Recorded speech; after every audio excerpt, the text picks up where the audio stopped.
اعوذ باللہ من الشیطان الرجیم، بسم اللہ الرحمن الرحیم۔ شروع اللہ کے نام سے جو بڑا مہربان اور نہایت رحم کرنے والا ہے۔ سورۃ النور مدنی سورہ ہے، اس کے 9 رکوع ہیں اور اس کی 64 آیات ہیں۔ اور آپ دیکھیں کہ ہم نے اس پورا کا پورا جو درس ہم نے پڑھا، یعنی تقریباً آپ سورہ توبہ کے بعد سے سورہ یونس سے لے کر سورۃ المومنون تک، صرف سورۃ الحج میں ہمیں وہ اختلاف ملا کہ یہ جو ہے وہ یعنی مدنی سورہ ہے یا مکی سورہ ہے۔ ہم نے ساری کی ساری مکی صورتیں پڑھی۔ مکی صورتوں کا جو مزاج ہے، جو احکام ہے، ظاہر ہے کہ اس کے پس منظر کے لحاظ سے مختلف ہوتے ہیں۔ اور آپ یوں دیکھیں کہ سورہ توبہ کے بعد سے یہ سورہ نور، یہ مدنی سورہ ہمارے زیر مطالعہ ہوگی۔ اور سورہ نور کا جو زمانہ نزول ہے، یہ غزوہ بنو مصطلق سے واپسی پر اس کی اکثر آیات کا نزول ہے۔ تو آپ دیکھیں کہ جو غزوہ مصطلق ہے وہ 6 ہجری میں ہوتا ہے، تو یوں سمجھ لیں کہ پھر یہ 6 ہجری کے بعد جو ہے وہ اس کا نزول ہے، یعنی تقریباً 6 سے 7 ہجری تک اس کا نزول ہے، یعنی 7 ہجری اس کا زمانہ نزول جو ہے وہ متعین کیا گیا ہے۔ تو سورہ نور 7 ہجری، یہ مدنی دور کے 7 سال اور مکی دور کے 13 سال، تو 13 اور 7 یہ 20 سال کے دور نبوی کا پس منظر جو ہے وہ میرے اور آپ کے سامنے رکھتے۔ سورۃ النور جو نام ہے، بس یہ اس کا مضمون بھی ہے، یہ اس کی علامت بھی ہے، یعنی یہ اس کا نام اس طرح بھی ہے جیسے کہ باقی صورتوں کا نام ہوتا ہے کہ ان سورہ میں یہ لفظ آتا ہے، یہ مضمون آتا ہے۔ تو سورہ نور اس کا لفظی آیت کے اندر آئے جانے کی وجہ سے بھی اس کا نام النور ہے، اور اس کا پورا مضمون اور سارے کے سارے مضامین یہ نور پر اور روشنی پر مشتمل، یعنی یہ سر تا سر نور ہے۔ یہ پوری کی پوری سورہ ایسی روشنی کا پیغام دیتی ہے کہ پوری کائنات کو روشن کرتی ہے، اللہ کی تمام تخلیقات کو روشن کرتی ہے، انسان کو، حضرت انسان کو روشن کرتی ہے، اس کے دل کو منور کرتی ہے، اس کے کردار کو روشن کرتی ہے، اور پھر خاص طور پر کردار اور احکامات کی روشنی سورہ نور کا مرکزی مضمون، اس کا مرکزی مضمون نور ہے، ٹھیک ہے، روشنی ہے، یعنی یہ سورہ سر تسر نور اور روشنی ہے۔ اور یہ ایسے احکامات کا نزول اس سورہ میں ہے کہ جو تمہارے پورے کے پورے معاشرے کو روشن کر دیتے ہیں، منور کر دیتے ہیں۔ اور اس کا مرکزی مضمون قوانین اسلام ہے، جو کہ آئلی بھی ہیں، معاشرتی ہیں، فوجداری ہیں، اجتماعی ہیں۔ تمام کے تمام قوانین جس طریقے سے سورہ نور کی آیات کی لڑیوں میں موتیوں کی طرح پروئے ہوئے ہیں نا، جب ہم اس کا لفظ اس کو پڑھیں گے تو پھر ہمیں اندازہ ہوگا کہ کس طرح کے مضامین سے سورہ نور کو منور کیا گیا ہے۔ اس کے ساتھ اس سورہ میں اللہ کی بہترین صفات کے ساتھ جو تعارف، جو معرفت الہی عطا کی گئی ہے نا، وہ اپنی مثال آپ ہے۔ اس میں زنا کی حد، لیان، قذف اور واقع عفق کے بارے میں خاص طور پر تفصیلات ہیں۔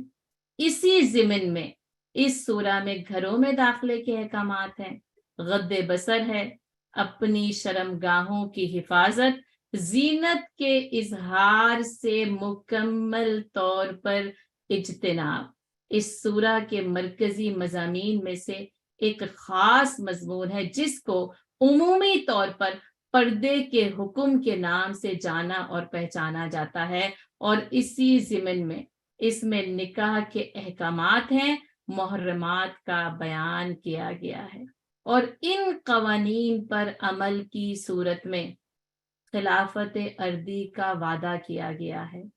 کہ تمہیں اس خلافت ارضی پر جو ہے وہ پہنچا دیا جائے گا، تمہیں غالب کیا جائے گا اگر تم ان قوانین کے نفاذ اور عمل میں کامیاب ہو جائے۔ اور اسی ضمن میں مومنین اور منافقین کے فرق کو واضح کیا گیا کہ وہ اہل ایمان جو ان قوانین پر سر تسلیم خم کرتے ہیں اور عمل کرتے ہیں، اور وہ جو ان احکامات سے نفاق کے ساتھ اعراض کرتے ہیں، فی قلوبہم مرض، اور وہ اپنے دلوں کے مرض کے ساتھ اس سے پلٹتے ہیں۔ اور اسی ضمن میں اب یہ ممکن نہیں ہو سکتا کہ اتنے سارے مضامین ہوں بغیر کسی جماعت بندی کے ساتھ ہوں، بغیر کسی نظم کے ساتھ ہوں۔ یہ تربیت ایک نظم کے ساتھ ہے، نظم جماعت سکھایا گیا ہے، اطاعت امیر سکھائی گئی کہ وہ جو انچارج ہو، جو سپہ سالار ہو، جو صدر ہو، جو وزیر اعظم ہو۔ اور ظاہر ہے جب سورہ نور کا نزول ہے تو نبی صلی اللہ علیہ وسلم نبی بھی ہیں، امیر بھی ہیں، انچارج بھی ہیں، سپہ سالار بھی ہیں، تو ان کی اطاعت تمہیں کس انداز میں کرنی ہے۔ یہ سورہ نور کا یعنی یہ سورہ نور کے نور کی ایک جھلک ہے جو آپ اس سلائیڈ کے اوپر دیکھ رہے ہیں۔ اور پھر جب ہم لفظاً جو ہے وہ اس سورہ کو پڑھیں گے تو آپ دیکھیں گے کہ یہ کیسا نور ہے جو زندگیوں میں اور جو کائنات میں پھیلتا جاتا ہے، یہاں تک کہ وہ جو من الظلمات الی النور ہے اس کی تکمیل ہو جاتی ہے، کہ وہ تمہیں اندھیروں سے، تاریکیوں سے نور کی طرف لے کر آتا ہے اور روشنی کی طرف لے کر آتا ہے۔ تو آئیے دیکھیں کہ سورہ نور لفظ بلفظ، آیت با آیت مجھے اور آپ کو کیا پیغام دیتی ہے۔ تیرے انوار دیکھوں یا خدا مجھ کو نظر دے، تیرے انوار دیکھوں یا خدا مجھ کو نظر دے، مجھے چشم بصیرت دے، مجھے نور بصر دے۔ آئیے چشم بصیرت اور نور بصر کے ساتھ جو ہے وہ اس سورہ کے گہرے سمندر میں اترتے ہیں۔ حضرت عمر رضی اللہ تعالیٰ عنہ کو جب یعنی دوسرے خلیفہ راشد ہیں، جب ان کی اسلامی فتوحات کا سلسلہ وسیع تر ہوا تو انہوں نے اپنے عمال کو خط لکھا کرتے تھے، اپنے گورنرز کو، ان ظاہر ہے کہ امیر کو جن کو وہ وہاں پر مقرر کرتے تھے۔ کہا جاتا ہے کہ ایک مرتبہ اہل کوفہ کے نام حضرت عمر رضی اللہ تعالیٰ عنہ نے اپنے ایک خط میں تحریر کیا، علموا نساءکم سورۃ النور، یعنی اپنی عورتوں کو سورہ نور کی تعلیم دو۔ تو یہ حضرت عمر رضی اللہ تعالیٰ عنہ کا یہ جو یعنی یوں سمجھ لیں کہ حکم ہے جو کہ اپنے گورنر کو انہوں نے کوفہ کے دیا کہ علمو، تم علم دو نساءکم سورۃ النور، کہ عورتوں کو سورہ نور کی تعلیم دی جائے، خاص طور پر کیونکہ ظاہر ہے اس کا جو مضمون ہے وہ امت کے لیے ہے، مردوں کے لیے، عورتوں کے لیے، سب کے لیے ہے، لیکن خاص طور پر اگر عورتیں اس نور سے منور ہو جائیں نا، تو جیسا کہ اگر عورتیں اس نور سے منور ہوں تو نسلیں اس نور سے منور ہوں گی، وہ سمجھ جائیں گی، وہ سمجھ جائیں گی۔ تو آئیے ہمارا جو خطاب ہے خاص طور پر خواتین سے ہے، میں اور آپ نساءکم یعنی عورتوں میں سے ہی عورت ہیں۔ آئیے حضرت عمر رضی اللہ تعالیٰ عنہ کی اس تعلیم اور اس ہدایت کے ساتھ علموا نساءکم سورۃ النور، آئیے سورہ نور کی وہ تعلیم حاصل کریں جو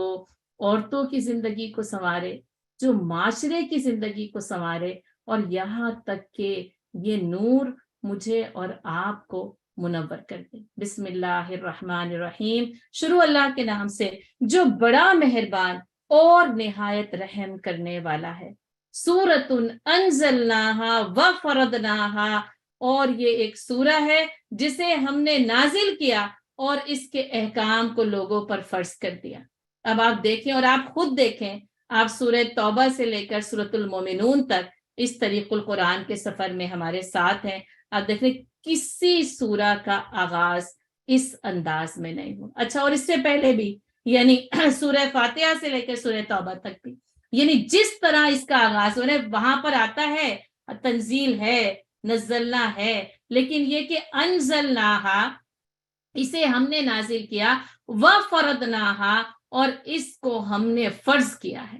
یعنی اس کا نزول اور اس کا فرض ایک ساتھ کیا گیا ہے۔ گویا کہ یہ صرف ترغیب نہیں ہے، یہ صرف ترہیب نہیں ہے، یہ صرف نصیحت اور یاد دہانی نہیں بلکہ اس کا نزول اور اس کو فرض کیا، گویا کہ اس کے سارے احکام جو ہم آگے پڑھنے جا رہے ہیں نا وہ فرضیت ہے، وہ فرض کیے گئے۔ یہ سورہ ہم نے نازل کی ہے، گویا اس سورہ کا شان نزول یہ بتانا مقصود ہے کہ یہ ہماری طرف سے نازل کی گئی ہے، اور وَفَرَضْنَاهَا، اور ہم نے ہی اس کو فرض قرار دیا ہے۔ جیسے نا کتب علیکم الصیام، کہیں وہ کتبہ کے ساتھ بمانے مکتوب آتا ہے، یہاں پہ فرد اپنے معنوں کے ساتھ ہی بمانے فرد ہی آیا ہے کہ ہم نے اسے تمہارے اوپر فرض قرار دے دیا ہے۔ اور جیسا کہ یعنی رمضان آتا ہے تو اس کے روزے اور اس کی اہمیت، اور ہمیں پتہ ہوتا ہے کہ یہ فرض ہیں اور ہم نے کرنا ہی کرنا ہے۔ اب دیکھیں اس سورہ کو فرض کیا گیا، لیکن آپ دیکھیں گے کہ ہم ان احکامات کی فرضیت سے کیسے غافل ہیں۔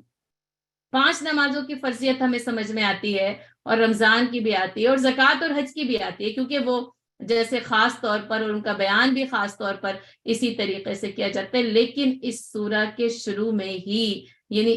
اس کے ابتدائی الفاظ ہی اس بات کو ثابت کر دیتے ہیں، بیان کر دیتے ہیں کہ اس سورہ کو ہم نے نازل کیا اور اس کو ہم نے فرض کیا ہے۔ وَأَنزَلْنَا فِيهَا آيَاتٍ بَيِّنَاتٍ۔ اب آپ دیکھیں یہ جو عام طور پر پھر جو اس کے نزول کا ذکر ہوتا ہے نا کہ یہ آیات نازل کی جا رہی ہیں، یہاں پہ پھر عام طور پر ہے، لیکن خاص طور پر آپ دیکھیں کہ پھر تکرار کے ساتھ کیا ہے کہ وہاں اس کے بنیادی مقصد کی وضاحت کر دی گئی کہ سورۃ انزلناها وفرضناها، اور پھر عام طور پر یہ کہ یہ جو نزول ہو رہا ہے نا آیات بینات، اور یہ جو فرض کیا گیا نا یہ آیات بھی نا بینات ہیں، واضح ہیں، ان کو واضح طور پر اتارا گیا ہے۔ اس کے اندر نہ کسی قسم کا اشکال، کسی قسم کا اشتباہ نہیں رکھا گیا، بلکہ آیات بینات، یہ واضح آیات ہیں جو نازل کی گئی ہیں لعلکم تذکرون۔ اب یہ ہے کہ تاکہ تم سبق حاصل کرو، تاکہ تم نصیحت حاصل کرو، جیسے کہ عام طور پر پھر سارے نزول کے لیے یہ ہوتا ہے کہ اس کو ہم نے نازل کیا ہے تاکہ لعلکم تعقلون اور لعلکم تذکرون۔ اور یہاں پر بھی یہ جو تذکرون ہے یہ اپنے یعنی جو مانوی، اس کی جو مانویت کی گہرائی ہے وہ یہ ہے کہ بس اس نصیحت سے فائدہ اٹھا کر اپنی زندگی کو سنوار لو، بس لعلکم تذکرون، اور تاکہ تم نصیحت حاصل کرو، تاکہ تم ہوش حاصل کرو، تاکہ تم اس سورہ کے نزول اور اس پر عائد کردہ احکام جو تم پر فرض کیے گئے ہیں اس سے نصیحت حاصل کر لو، اس سے سبق حاصل کر لو، اور اس کے ذریعے اپنے معاشرے کو سنوارو۔ بس آپ یوں سمجھیں کہ بس یہ جو ایک آیت ہے نا یہ تو بس صرف بطور تمہید ہے، بس یہ ایک آیت، اور اس کی دوسری آیت سے نا وہ حکم شروع ہو جاتا ہے کہ جو کہ اللہ تعالیٰ نے فرض قرار دیا، اور بڑے سخت انداز بڑی شدت کے ساتھ شروع ہوتا ہے، اور بغیر کسی پہلے کوئی بات کہے بعد میں کوئی بات کہے، بس ڈائریکٹ جو حکم دیا جاتا ہے نا وہ کیا ہے، الزانیۃ والزانی فجلدوا کل واحد منہما مئۃ جلدہ۔ اور زانی مرد اور زانی عورت، ویسے زانی عورت پہلے آئے گا کیونکہ الزانیہ ہے، یعنی زانی عورت اور زانی مرد، ان میں سے ہر ایک کو، یعنی تھا تو دونوں منہما لیکن کل واحد، کیونکہ اس میں کوئی اشتباہ نہیں چھوڑا جانا نا، اس نے کہا کہ ان میں سے ہر ایک کو فجلدو، یہ جلد ہے، جلد آپ کو پتہ ہی ہے کہ اسکن، اور یہی جلد جو ہے وہ چمڑا کہلاتی ہے، تو وہ جو چمڑے کا جو کوڑا ہوتا ہے نا تو اس کو یہاں پر فجلدو کہا گیا، اور اس کو جو ہے وہ یہی کہا جاتا ہے۔ اچھا اسی سے نا یوں سمجھ لیں وہ جلاد ہوتا ہے، اسی سے، کیونکہ وہ چمڑے کے کوڑے کو کام کرتا ہے نا، یعنی اس کے اوپر کام کرتا ہے، اس سے مارتا ہے، تو اسی لیے نا اس کو جلاد جو ہے وہ کہا جاتا ہے۔ تو فجلدو، اور مارو ان کو، کل واحد منہما، ان دونوں میں سے ہر ایک کو۔ گویا کہ کوئی ایک لفظ آپ دیکھیں گے ایسا نہیں ہے اس سورہ میں جو نہ کسی قسم سے بھی نہ کسی کو کوئی رخصت دے دے، میاتا چلتا۔ اب پھر دیکھیں بس صرف فجلدو میاتا ہو جاتا تب بھی کافی تھا، لیکن کہا کہ نہیں، اور مارا جائے ان میں سے ہر ایک کو میاتا جلدہ، 100 کوڑے مارے جائیں۔ اور اس کو آپ نوٹ کر لیں اور سرکل کریں، ہائی لائٹ کریں، اپنی نوٹ بک میں لکھیں کہ 100 کوڑے۔ آپ دیکھیں کہ 1 سے 100 تک اگر گنتی گنے نا تو یعنی کہ پھر وہی بات ہے کہ وہ 100 سیکنڈ یا 60 سیکنڈ آپ کو 1 منٹ تو اس گنتی کو گننے میں لگ ہی جاتا ہے. 1 سے 100 کتنی زیادہ تعداد. آپ کہتے ہیں نا آپ 2 بار کسی کو فون کرتے ہیں 3 بار کرتے ہیں, آپ کہتے ہیں میں نے تمہیں 100 بار فون کیا, یعنی آپ کا وہ 3 بار یا 4 بار یا 5-6 بار ہی نا, یعنی میں یہ سمجھتی ہوں کہ ہم 10 تک بھی نہیں پہنچتے اور ہم کہتے ہیں ہم نے 100 بار ایسا کیا. تو یعنی اس کسی چیز کی کثرت کو بیان کرنے کے لیے 100 کا عدد استعمال کیا گیا. یہاں پر اس کی کثرت بھی بیان کی گئی ہے, اس کی شدت بھی بیان کی گئی ہے, اور باقاعدہ طور پر 1 سے لے کر 100 تک کے عدد کو پورا کیا گیا ہے. اب آپ اس کو سوچ سکتے ہیں کہ یہ جو زنا ہے, یہ جو الزانیۃ والزانی ہے, کہ وہ زانی عورت ہو یا مرد, یہ جو عمل ہے یہ اللہ کے ہاں کتنا قبیح ہے اور کتنا زیادہ جو ہے وہ شدید ہے, اور جس کے لیے اس زنا کی حد مقرر کی گئی. یعنی حد سے مراد شرعی سزا ہے, یعنی شرعی سزا کو حد جو ہے وہ کہا جاتا ہے. تو کس طریقے سے اس کی سزا جو ہے وہ بیان کی گئی ہے, کیونکہ اللہ تعالیٰ کو زنا سخت ناپسند ہے. اس سزا سے ہی نا اس بات کو سوچا جا سکتا ہے اور سمجھا جا سکتا ہے کہ اللہ کو کتنا زیادہ یہ ناپسند ہے کہ غیر قانونی طریقے سے اپنی خواہشات نفسانی کو پورا کیا جائے. اللہ نے قانون بنایا, اللہ نے نکاح کے ذریعے, اور آپ دیکھیں قد افلح المومنون میں ان مومنون کی صفات میں ہم یہ پڑھ کر آئے تھے نا کہ وہ جو ہے نا وہ کیا کرتے ہیں, والذین هم لفروجهم حافظون, وہ اپنی شرمگاہوں کی حفاظت کرتے ہیں, الا علی الذین ازواجهم او ما ملکت ایمانهم فانهم غیر ملومین فمن ابتغى وراء ذلك فاولئک هم العادون. تو وہاں پر یوں دیکھیں کہ اگر اس کا نزولی رب دیکھیں تو وہاں پر اشارہ کیا گیا تھا, بتایا گیا تھا کہ فلاح پانے والے مومنون زنا سے دور رہتے ہیں, اور اگر کوئی اس زنا میں مبتلا ہو جائے تو اس کے لیے اتنی شدید سزا تجویز کی جاتی ہے. اور اللہ تعالیٰ کو سب سے زیادہ غیرت, یا یہ کہ اللہ کو سب سے زیادہ اس بات پر غصہ آتا ہے جب وہ کسی مرد اور عورت کو غیر قانونی طور پر, ظاہر ہے کہ وہ زنا غیر قانونی طور پر ہی ہوگا, کہ جب وہ غیر قانونی طور پر ایک دوسرے سے خواہش نفس کو پورا کرتے ہوئے دیکھتا ہے تو اللہ کا جو غضب ہے نا وہ بھڑک اٹھتا ہے, وہ اتنا شدید ہوتا ہے, اور اس شدت کی وجہ سے ہی اس عمل کو فوجداری جرم قرار دیا گیا ہے. یہ جو کہا تھا نا فوجداری احکامات ہیں, تو یہ فوجداری حکم ہے اور فوجداری احکامات ہے, یعنی باقاعدہ طور پر حکومت کے ذریعے ان قوانین کا نفاذ کیا جائے گا,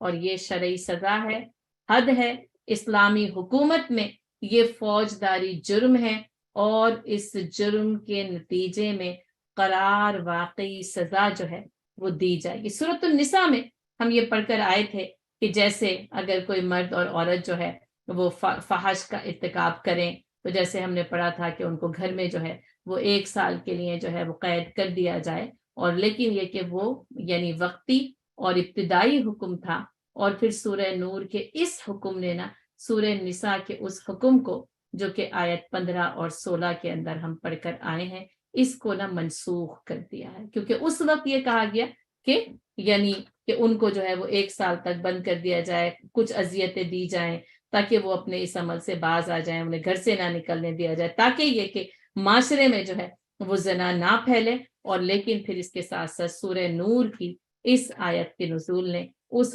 وقتی سزا کے حکم کو منسوخ کر کے اب یہ ہمیشہ ہمیشہ کے لیے قرآن میں اس سزا کا جو ہے وہ نزول کر دیا گیا کہ اس سزا کو اس طریقے سے نافذ کیا جائے گا. اچھا, یہ جو زانی عورت اور زانی مرد, علماء کرام نے بڑا لطیف نقطہ بتایا ہے کہ الزانیہ کا لفظ پہلے آیا, والزانی کا بعد میں آیا, کہا عورتوں پر شرم و حیا کا مادہ غالب ہوتا ہے. وہ جو کہا جاتا ہے نا کہ حیا عورت کا زیور, کہا جب چوری کا حکم آیا نا سورہ مائدہ میں پڑھ کے والسارق والسارقۃ، وہاں پہ نا سارق مرد پہلے آیا تھا عورت بعد میں، تو کہا کہ وہ جو معاشی ذمہ داریوں کا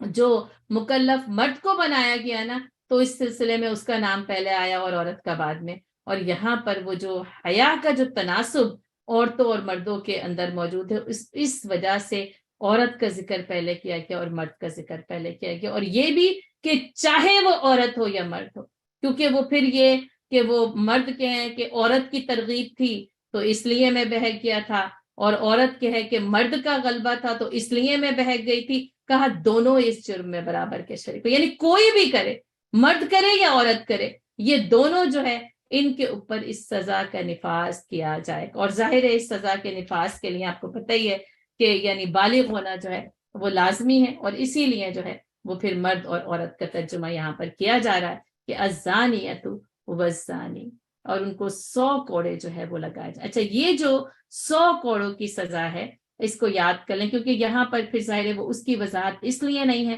کہ اس کا عمل جو ہے وہ سیرت النبی صلی اللہ علیہ وسلم کے ذریعے ہوگا، تو وہاں پر ہمیں اس کی وضاحت ملتی ہے کہ یہ سزا جو ہے وہ غیر شادی شدہ زانیہ اور زانی کے لیے ہے، یہ کوڑوں کی سزا ہے۔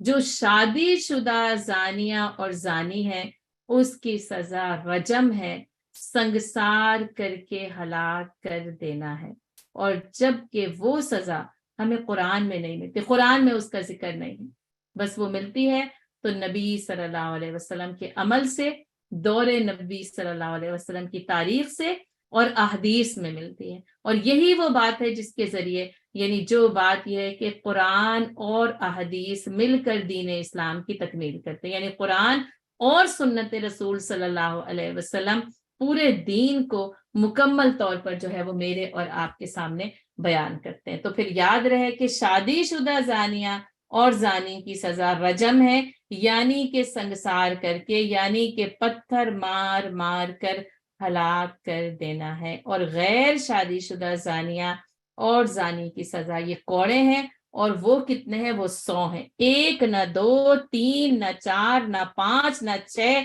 نہ 10، بلکہ کیا ہے کہ پورے کے پورے 100 ہیں۔ اور آپ دیکھیں کہ ایک چمڑے کا ایک کوڑا کسی کی پیٹھ پہ پڑے تو کتنی تکلیف ہے،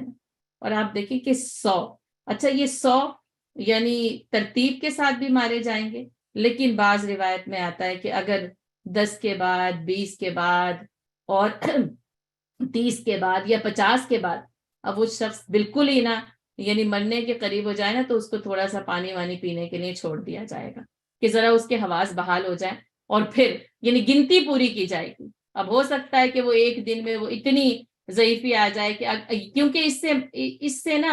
یعنی جان لینا مقصود نہیں ہے، ٹھیک ہے، رجم میں جان لینا ہے۔ کیوں؟ وہ شادی شدہ مرد اور عورت کے لیے کیوں زیادہ سخت سزا رکھی گئی؟ اس لیے کہ ان کے پاس اپنی نفسانی خواہشات کو پورا کرنے کے لیے جائز اور حلال طریقہ موجود تھا، لیکن انہوں نے حرام کو اختیار کیا، تو بس پھر ایسے نفس کے لیے اللہ تعالیٰ نے یہ حد مقرر کی کہ اس کو جان سے مار ڈالا جائے، لیکن عبرت آمیز، انتہائی ذلت آمیز جو ہے وہ طریقہ اختیار کیا گیا۔ یہاں پر 100 کوڑے بس کیا ہے کہ جان بخشی ہو جاتی ہے، یہ کم نہیں ہے، لیکن بس جان لینے سے کم ہے، یہ یاد رکھیے گا، کیونکہ اس میں جان لے لی جا رہی ہے اور پھر اس میں جان نہیں لی جائے گی، لیکن کوڑوں کے ذریعے اس کو انتہائی شدید جو ہے وہ عذاب کی ایک صورت ہے۔ اور یہ کہ اللہ تعالیٰ کہہ رہے ہیں وَلَا تَأْخُذْكُمْ بِهِمَا رَأْفَةٌ فِي دِينِ اللَّهِ۔ آپ دیکھیں جب میں بھی یہ کہہ رہی ہوں اور آپ سن رہے ہیں نا، ایک دل میں ایک ہمدردی آتی ہے، ایک سوچ آتی ہے کہ یا اللہ ایک پیٹھ اتنی تکلیف برداشت کرے، تو اللہ تعالیٰ کہتا ہے کہ دیکھو اللہ کے دین کے معاملے میں تمہیں ان دونوں میں سے کسی پہ بھی ترس نہیں آنا چاہیے۔ جو رافت ہے نا، وہ جو رؤوف الرحیم ہم پڑھ کر آ رہے ہیں، اللہ کے لیے بھی صفت آ گئی، سورہ توبہ کے آخر میں نبی صلی اللہ علیہ وسلم کے لیے بھی آ گئی۔ اب بات کیا ہے؟ وہ اللہ جو رؤوف ہے اور رحیم ہے، اس نے جو رسول بھیجا وہ بھی رؤوف اور رحیم ہے، اور اللہ کی طرف سے یہ سزا کا نفاذ ہے، تو کہیں ایسا نہ ہو کہ عوام میں سے، اہل ایمان میں سے، مجھ میں سے اور آپ میں سے کسی کے دل پر اس رافت کا ایسا غلبہ ہو کہ وہ کہے کہ نہیں چھوڑ دیتے ہیں،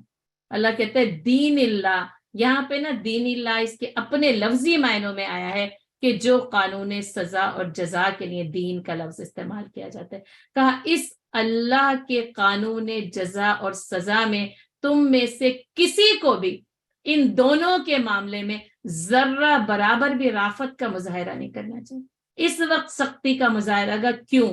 اگر یہ دو یا ایک، کیونکہ ہو سکتا ہے صرف مرد ہو سکتا ہے صرف عورت ہو، یعنی جو کہ سامنے آئی ہے اور جس پر یہ جرم ثابت ہو گیا ہے، ایک کے اوپر اگر رحم کھایا نا، پورا معاشرہ اس بدکاری کا شکار ہو جائے۔ ایک کے اوپر رحم کھانا، آپ دیکھیں یہ بھی پڑھ کے نا، ایک جان کو بچایا پوری انسانیت کو بچایا، ایک جان کا یہاں پر مارنا پوری انسانیت کو بچانا ہے، پورے انسانی معاشرے کی بقا ہے کہ جو اس بدکاری جیسی بدعملی میں مبتلا ہو گیا اس کو اتنی سخت سزا دی جائے کہ آئندہ کوئی اور ایسا عمل کرنے کی جرت نہ کرے۔ ان کنتم تؤمنون باللہ والیوم الآخر، اگر تم اللہ اور یوم آخر پر ایمان رکھتے ہو نا تو یہ رافت تمہارے دل میں نہیں آنی چاہیے۔ وَلْيَشْهَدْ عَذَابَهُمَا طَائِفَةٌ مِّنَ الْمُؤْمِنِينَ۔ اب تیسری بات کیا ہے کہ مومنین کا ایک گروہ اس عذاب کے وقت، اب آپ دیکھیں اس سزا کو عذاب کا عذابہما، ان دونوں کو یہ جو عذاب دیا جا رہا ہے کیونکہ سزا بمعنی عذاب ہی ہے، اس وقت ایک مومنین کا ایک گروہ وَلْيَشْهَدْ اس مشاہدے کے لیے سامنے ہونا چاہیے۔ اب اس سلسلے میں یعنی اس کو یوں سمجھ لیں یہ سزا بند کمرے میں نہیں دی جائے گی، یہ کوئی کلوزڈ روم میٹنگ نہیں ہے کہ کسی پر ثابت ہو گئی اس کو بچا لیا جائے، اس کو چھپا لیا جائے، سزا تو دے دی جائے لیکن بند کمرے میں دی جائے، کسی کو پتہ ہی نہ چلے اندر بند کمرے میں کیا ہو رہا ہے، نہیں، بلکہ وَلْيَشْهَدْ عَذَابَهُمَا طَائِفَةٌ مِّنَ الْمُؤْمِنِينَ، یہ علی الاعلان ہوگی، میدان میں ہوگی اور کھلے میدان میں ہوگی جہاں پر پوری پبلک چاروں طرف سے آ کر اس مرد اور عورت یا اس مرد یا اس عورت پر جس نے زنا کا ارتکاب کیا ان کوڑوں کو برستے ہوئے دیکھے۔ یہ ایک اور مشکل ہے کہ یہ کھل کر سامنے آئے گا، ورنہ آپ دیکھیں کہ اسلام کا جو مزاج ہے وہ کیا ہے، چھپا دینا، معاف کر دینا، ادفع باللتی ہی احسن السیئہ، سب کچھ پڑا، لیکن اس معاملے میں یا اس جیسے کچھ معاملوں میں اس اصول کو اختیار نہیں کیا گیا، کیونکہ یہ معاشرے کی تطہیر کے لیے اور اس کی بھلائی کے لیے ایک لازمی اور ضروری امر ہے کہ لوگ ان پیٹھوں پر کوڑے برستے ہوئے دیکھیں اور اپنی پیٹھوں کو ان کوڑوں سے بچانے کا سامان کر لیں، اس ذلت سے بچنے کا سامان کر لیں کہ جس میں وَلْيَشْهَدْ عَذَابَهُمَا طَائِفَةٌ مِّنَ الْمُؤْمِنِينَ، اور جس میں مومنین کی ایک جماعت کو اس عذاب کے مشاہدے کے لیے، اس عذاب کے دیکھے جانے کے لیے وہاں حاضر ہونا ضروری ہے۔ الزانی لا ينکح الا زانیة او مشرکہ، اور زانی نکاح نہ کرے مگر زانیہ یا مشرکہ عورت کے ساتھ، اور والزانیۃ لا ينکحها الا زان او مشرک، اور زانیہ کے ساتھ وہی نکاح کرے جو خود زانی یا مشرک ہو۔ وحرم ذلک علی المؤمنین، اور اہل ایمان پر یہ کام حرام قرار دے دیا گیا۔ اب دیکھیں وہ کوڑے تو برس گئے اور بڑی ذلت کے ساتھ، بڑی ذلت آمیز اور اہانت آمیز اور بڑی سخت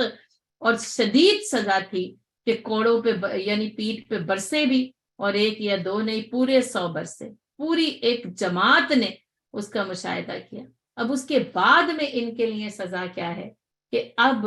ان کے لیے، کیونکہ اب جو زنا کر لیا تھا شادی نہیں ہوئی تھی، اب یہ بھی نکاح کریں گے کیونکہ پہلے ہی اس بدعملی میں مبتلا ہو چکے ہیں، اس کی طرف رجحان تھا تو پھر اس مشکل میں مبتلا ہوئے،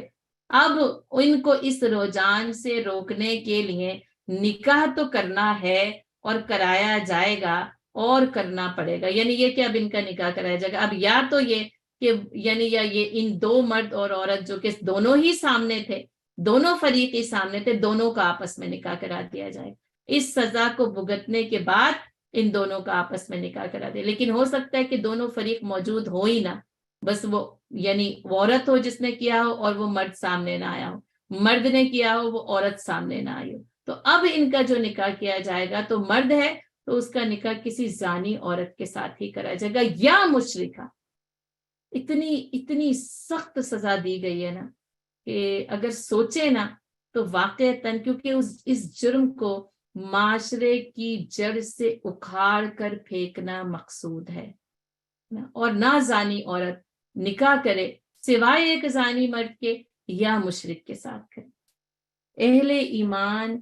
کو جس طریقے سے نا وہ حلال طیبہ، ان کا دسترخوان حلال اور طیب ہونا چاہیے نا، ان کا یہ جو رشتہ ازدواج ہے نا یہ طیب ہونا چاہیے،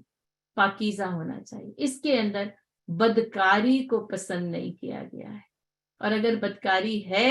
تو کہا گیا وَحُرِّمَ ذَلِكَ عَلَى الْمُؤْمِنِينَ، اہل ایمان پر یہ کام حرام کر دیا گیا ہے۔ اب یہ کہ پہلے تو رافت نہ آئے اور پھر بعد میں کوئی سوچے ٹھیک ہے سزا بھگتتی، اب اس سے کون نکاح کرتا ہے تو میں اس سے نکاح کر لوں، کہا کہ نہیں، بس اس سے یا تو زانی مرد ہی نکاح کرے یا زانی عورت، یا پھر وہ مشرکہ سے جا کے شادی کرے۔ اب دیکھیں وہ ایمان اور اہل ایمان پر، یعنی مشرک سے، یعنی اس کے کئی معنی، ایک تو یہی کہ اہل ایمان کے لیے مشرک مرد اور عورت سے شادی کرنے کو حرام قرار دیا ہے، تو تم یہ سوچو کہ پھر تمہارا ایمان جس کی وجہ سے تم نے یہ، یعنی جس کو رکھتے ہوئے تمہارے پاس ایمان موجود تھا اور تم نے یہ عمل کیا، تو اللہ تعالیٰ نے اہل ایمان پر تو یہ نکاح حرام ہی کر دیا تھا، تو وہ اس سے پہلے ہی اس سے بچ جائے۔ اچھا ایک اور بات کیا ہے کہ جب انسان زنا کرتا ہے تو نبی صلی اللہ علیہ وسلم نے فرمایا ایمان اس کے دل سے نکل کر اس کے سر پر معلق ہو جاتا ہے، یعنی وہ اس وقت حالت ایمان میں نہیں ہوتا، وہ ایمان نہیں رکھتا ہے، اور پھر جب وہ یہ عمل کر چکتا ہے نا، پھر اگر وہ پھر تجدید ایمان کرے تو پھر ایمان اس کے سر سے پھر اس کے دل کے اندر آ کر جو ہے وہ اترتا ہے۔ تو یہ کہ یہ کام جو ہے وہ اہل ایمان پر ویسے ہی حرام ہے کہ وہ زنا کا ارتکاب کریں، کیونکہ وہ حالت ایمان میں یہ کام نہیں کر سکتے، اور یا یہ کہ پھر مشرک سے نکاح کرنا اور زانی مرد اور عورت سے نکاح کرنا اہل ایمان پر یہ حرام کر دیا گیا ہے۔ اور جیسا کہ ہمیں روایت میں پتہ چلتا ہے کہ دور نبی صلی اللہ علیہ وسلم میں بھی جو ہے وہ ایسے واقعات ہوئے، رجم کی بھی سزا دی گئی اور پھر جو ہے وہ کوڑوں کی بھی سزا دی گئی، اس لیے پھر یہ کہا گیا کہ نبی صلی اللہ علیہ وسلم نے بھی یہ سزا دی، اور یہ کہ خلفائے راشدین کے زمانے میں بھی یہ سزا دی جاتی رہی، رجم کی سزا بھی دی جاتی رہی اور جو ہے وہ کوڑوں کی سزا بھی دی جاتی رہی۔ تو اسلامی حکومت کے ہر حکم، یعنی حکومت میں ہر حاکم کے لیے یہ ضروری ہے کہ اگر اس کی سرزمین پر ایسا واقعہ رونما ہو تو وہ اس حد کو جاری کرے تاکہ اس سرزمین پر اس کے رہنے والوں پر اہل ایمان سے یہ جو جرم، یہ جو عمل ہے، یہ جو بدکاری ہے، اس کی قباحت جو ہے وہ دور ہو جائے۔ اور جیسا کہ یعنی نبی صلی اللہ علیہ وسلم کے زمانے میں ہمیں ایک غامدیہ عورت کا واقعہ ملتا ہے، ایک ماعز اسلمی کا واقعہ ملتا ہے کہ انہوں نے خود آ کرنا اپنے اس عمل بد کا اقرار کیا تھا، اور پھر وہ اقرار کرتے گئے، آپ صلی اللہ علیہ وسلم صرف نظر کرتے گئے، یہاں تک کہ وہ دائیں سے بھی آئے، بائیں سے بھی آئے، سامنے سے بھی آئے، پیچھے سے بھی آئے، اور کہا اے اللہ کے رسول ہم سے یہ گناہ سرزد ہوا، ہمیں پاک کر دیجیے۔ ان کا کیا تھا؟ پاک کرنا، کہ اللہ تو ہمیں پاک کر دے، ہم سے یہ گناہ ہو گیا، اور پھر نبی صلی اللہ علیہ وسلم نے ان پر اس حد کو جاری کیا ہے۔ والذین یرمون المحصنات ثم لم یأتوا بأربعة شہداء فاجلدوہم 80 جلدہ، یہاں پر نا قذف کی سزا بتائی جا رہی ہے، اور یہ بھی اتنی شدید ہے نا، فاجلدوہم 80 جلدہ، اور وہ اپنی پیٹوں پر 80 کوڑے کھائیں۔ اب آپ دیکھیں ان کے لیے کیا تھے؟ 100 تھے، میں کہتی ہوں صرف 20 کم ہے، صرف 20، کیوں؟ عمل نہیں کیا ہے۔ اب اس کو کیا کرتے ہیں؟ پاک دامن عورتوں پر تہمت لگاتے ہیں، ہے نا، یرمون پتھر مارنے کو کہتے ہیں نا، تو یہ تہمت ایسی ہی ہے جیسے کسی کو پتھر مارے جائیں، ہے نا، یہ رمی جو ہے کرنا، شیطان کو کنکریاں مارنا، تو کہا کہ یرمون المحصنات، اور محصنات کیا ہیں؟ وہ ظاہر ہے پاکیزہ ہیں، عفت باز عورتیں ہیں، لیکن ان کے اوپر جو ہے وہ تہمت لگائی جاتی ہے، ان پر بدکاری کا بہتان لگایا جاتا ہے. ان پرہیزگار عورتوں پر یہ کہا جاتا ہے کہ انہوں نے زنا کیا ہے. ثم لم یاتوا باربعۃ شہداء، اور پھر یہ اس پر 4 گواہ پیش نہ کر سکے. اچھا، یہ جو 4 گواہ ہیں نا، اصل میں زنا کی حد کی شہادت کا نصاب ہے. وہاں نہیں بیان کیا گیا، کیوں یہاں بیان کرنا تھا. قرآن ایسے ہی بیان کرتا ہے. مطلب یہ جو ہے، جب کسی کے اوپر زنا کی حد جاری کی جائے گی تو اس کے لیے 4 گواہوں کی موجودگی لازم اور ملزوم ہے. اور گویا کہ یہ 4 گواہ ہوں گے عینی گواہ، کہ انہوں نے اپنی آنکھوں سے اس شخص کو یا اس عورت کو زنا کرتے ہوئے دیکھا. اب آپ یہ سوچیں کہ کسی شخص کی جرت اور ہمت معاشرے میں اتنی بڑھ جائے کہ وہ 4 لوگوں کی موجودگی میں بدکاری کا عمل انجام دے،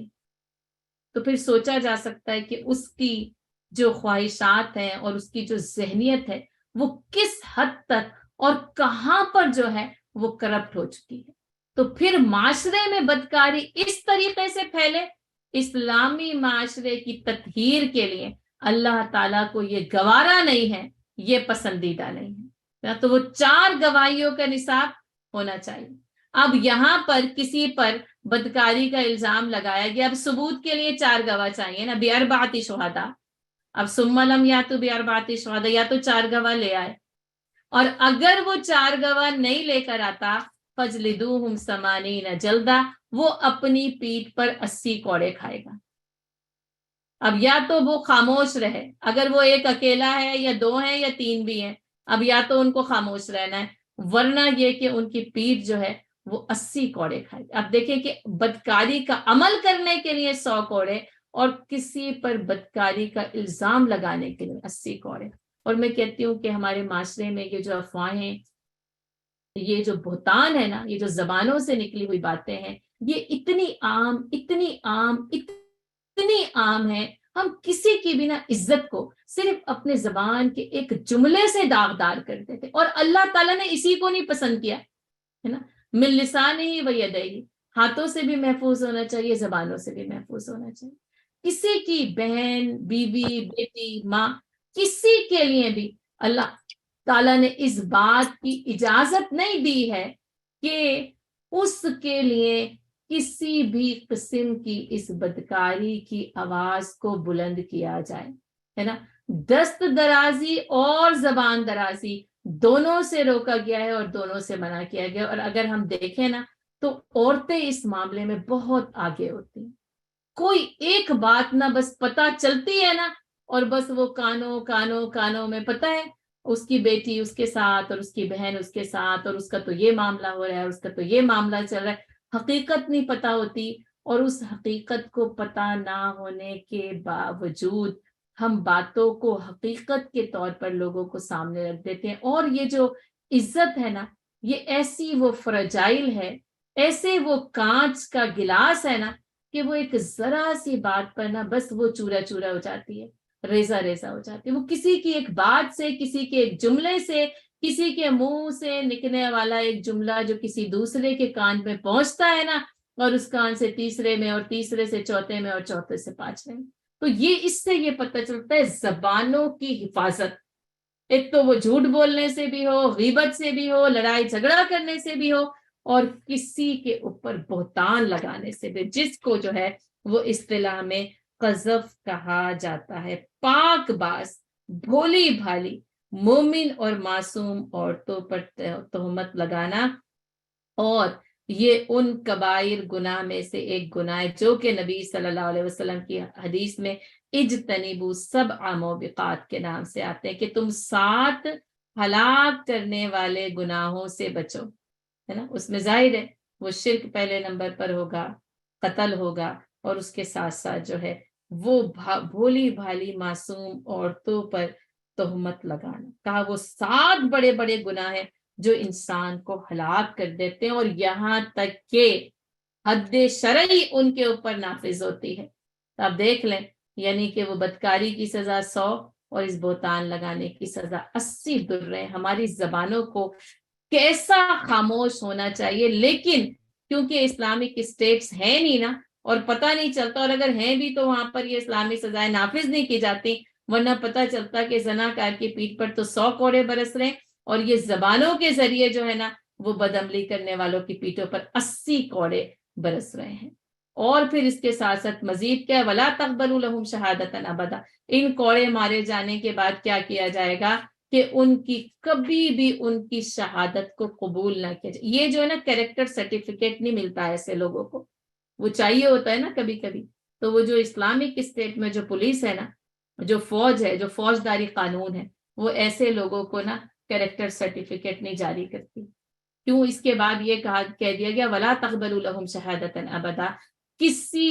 وقت بھی ان سے نا ابد الآباد، اب کبھی بھی ان سے ان کی کسی بھی قسم کے معاملے میں شہادت قبول ہی نہیں کی جائے۔ اب دیکھیں، ہو سکتا ہے کہ وہ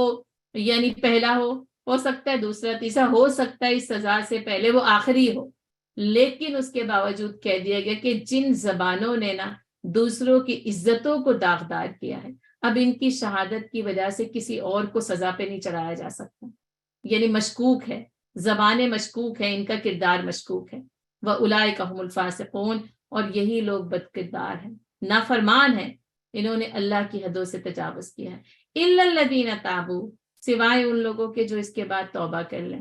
مِن بَعْدِ ذَلِكَ وَأَصْلَحُوا، اور اس کے بعد توبہ کر کے اپنی اصلاح کریں۔ تو ایک استثنائی قاعدہ یہ بتایا گیا کہ پھر ان میں سے کسی کی شہادت کو اگر قبول کیا جا سکتا ہے تو اس لیے کہ انہوں نے توبہ کر لی ہو، اور توبہ کرنے کے بعد اپنی اصلاح کر لی ہو، اپنی وہ جو پرانی روش تھی اس سے تائب ہو کر اصلاح کے راستے پر چلنے لگے۔ اس لیے یاد رکھیے گا، توبہ پھر توبہ کی وہ اصل تو شرمندگی ہی ہے، یعنی اس کا جو باطنی پہلو ہے وہ شرمندگی ہے، لیکن جو اس کا ظاہری پہلو ہے کیا ہے، توبہ کے بعد پھر وہ باطنی پہلو آئندہ یہ عمل نہ کرنے کا عزم کرنا، اور وہ اصلاح ظاہر میں نظر آنی چاہیے، اس نے اپنے آپ کو پاکیزہ کر لیا ہے، اس نے اپنے آپ کو سنوار لیا ہے۔ فَإِنَّ اللَّهَ غَفُورٌ الرحیم، تو پس اللہ بے شک ہے غفور اور رحیم۔ اب دیکھیں 80 کوڑوں کی سزا کھانے کے بعد، توبہ اور اصلاح کے بعد اللہ تعالیٰ یہ کہتا ہے کہ پھر بے شک اللہ غفور اور رحیم وہ ہے، لیکن پھر شرائط دیکھ لیں کتنی کڑی لگاتا ہے۔ اگر تم سے غلطی ہو گئی ہے نا، تو جب تک کہ تم پلٹ نہ آؤ، جب تک کہ تم اس کی سزا نہ بھگت لو، اور جب تک تم اپنے پچھلے احوال کی اصلاح نہ کر لو، اللہ کی غفوریت اور رحیمیت سے تمہیں حصہ نہیں ملے گا۔ ہاں اگر ایسا کر لو، بے شک اللہ، یقیناً اللہ جو ہے وہ غفور ہے اور رحیم ہے۔ والذین یرمون ازواجہم، اب جو لوگ اپنی بیویوں پر تہمت لگاتے، اب وہاں پر کیا تھا، یرمون المحصنات، وہ کوئی بھی ہو سکتی تھی، اب یہاں پر کیا ہے کہ جو اپنی بیویوں پر تہمت لگاتے ہیں۔ اب یہ معاملہ بھی یعنی ایک عام عورت کے لیے معاملہ، اور ایک جو ہے وہ اپنی بیوی پر ہی بدکاری کی تہمت لگائی جائے۔ اور اب ہوا یہ کہ جب یہ آیت نازل ہوئی نا کہ یرمون المحصنات ثم لم یاتوا باربعۃ شہداء، اور وہ 4 گواہ نہ لائے، تو حضرت سعد بن معاذ کی غیرت بڑی مشہور ہے، اور اس واقعے سے، اس حدیث سے اور زیادہ مشہور ہو جاتی ہے۔ اور انہوں نے یہ سوچا، اس کو اب آپ دیکھیں کہ ان کے سوچنے کا انداز کیا ہے نا۔ اب انہوں نے یہ سوچا کہ اگر کسی کی بیوی زنا کا ارتکاب کرے نا، اور وہ کہتا ہے کہ میری بیوی نے زنا کا ارتکاب کیا ہے، اب اس نے دیکھا ہے، اب وہ یعنی گواہ نے ایک ہی ہے، اب انہوں نے یہ کہا کہ اگر یعنی کوئی، یا یہ کہ اگر میں اپنی بیوی کو بدعملی کرتے ہوئے دیکھوں تو پھر میں جا کر 4 اور لوگوں کو بلا کر لے کر آؤں کہ وہ بھی میرے ساتھ یہ منظر دیکھ لیں، یا 3 اور لوگوں کو، اور اس کے بعد جا کر میں یہ دعویٰ دائر کر سکتا ہوں۔ تو انہوں نے کہا اللہ کی قسم، میں ان 3 لوگوں کو بلا کر نہیں لاؤں گا، یعنی میں ان گواہوں کو نہیں بلا کر لاؤں گا یا 4 گواہوں کو، بلکہ میں تو اس عورت کو یا اپنی بیوی کو تلوار کے عرض سے نہیں بلکہ اس کی دھار سے قتل کر ڈالوں گا، یعنی اس کو بس اس کا خاتمہ ہے، اس کے علاوہ اور میرے پاس میری غیرت کسی اور بات کو گوارا نہیں کرتی۔ اچھا، جب صحابہ کرام نے اس آیت کے بعد حضرت سعد بن معاذ کا یہ یعنی سنا نا کہ انہوں نے بات واقعی بڑی شدید تھی، تو انہوں نے تو بس یوں سمجھ لیں وہ جو عام ایک رویہ ہوتا ہے نا کہ وہ تو کافر ہو گیا، اللہ کی آیات کے مقابلے میں اس شدت کو بیان کرتا ہے۔ اب یہ معاملہ رسول اللہ صلی اللہ علیہ وسلم تک پہنچا، اور جب آپ صلی اللہ علیہ وسلم تک پہنچا نا، تو جیسے یوں سمجھیں کہ آپ صلی اللہ علیہ وسلم نے تبسم فرمایا۔ اب لوگ تو گئے تھے کہ سعد بن معاذ کی گردن اڑائی جائے گی، ہے نا، اور آپ صلی اللہ علیہ وسلم نے فرمایا تمہیں سعد بن معاذ کی غیرت پر تعجب ہوتا ہے، تمہیں اس پر حیرت ہوئی، تم کو یہ غیرت بڑی شدید لگی، اور اللہ سعد بن معاذ سے زیادہ غیرت مند، یہ اس سے پہلے جو میں نے آپ کو حدیث سنائی نا، یہ اس حدیث کے بعد کی بات ہے، کہا اللہ اس سے زیادہ غیرت مند ہے، اور اللہ کو سب سے زیادہ غیرت اس وقت آتی ہے جب اس کے بندوں یا بندی میں سے کوئی زنا کا ارتکاب کرتا ہے۔ تو کہا تمہیں ایک مرد کی، ایک شوہر کی غیرت پہ تعجب آیا، اور اللہ اس سے بہت زیادہ غیرت مند ہے۔ گویا کہ نبی صلی اللہ علیہ وسلم نے حضرت سعد بن معاذ کی غیرت کو پسند کیا ہے نا، یعنی یہ نہیں کہا کہ ہاں بہت اچھا ہے اور وہ قتل کر ڈالے، یعنی یہ حدیث ہمیں یہ بتاتی ہے، اور ان کی اس جرت پر یا اس جرت مندانہ کلام پر ان کی کوئی گرفت نہیں کی گئی، بلکہ اللہ کی طرف سے یہ قانون آ گیا، اور جس قانون کو لعان کا قانون جو ہے وہ کہا جاتا ہے، کیونکہ اب یہی ہے کہ وَالَّذِينَ يَرْمُونَ أَزْوَاجَهُمْ وَلَمْ يَكُنْ لَهُمْ شُهَدَاءُ إِلَّا أَنفُسَهُمْ، تو اب ان کے پاس کوئی گواہ نہیں ہے سوائے ان کے اپنی گواہی کے، یعنی اب وہی وہ غیرت اس بات کی اجازت نہیں دیتی کہ گواہوں کو جا کر پکڑ کر لے کر آیا جائے، صرف ان کی اپنی جان، ان کا اپنا نفس اس بات کا گواہ ہے، تو اب وہ گواہی دیں گے۔ اب ان کی گواہی کو کیسے قبول کیا جائے گا؟ فَشَهَادَةُ أَحَدِهِمْ أَرْبَعُ شَهَادَاتٍ بِاللَّهِ، ایسے شخص کی شہادت یوں ہوگی کہ وہ 4 دفعہ اللہ کی قسم کھا کر یہ گواہی دے گا إِنَّهُ لَمِنَ الصَّادِقِينَ، کہ میں سچا ہوں۔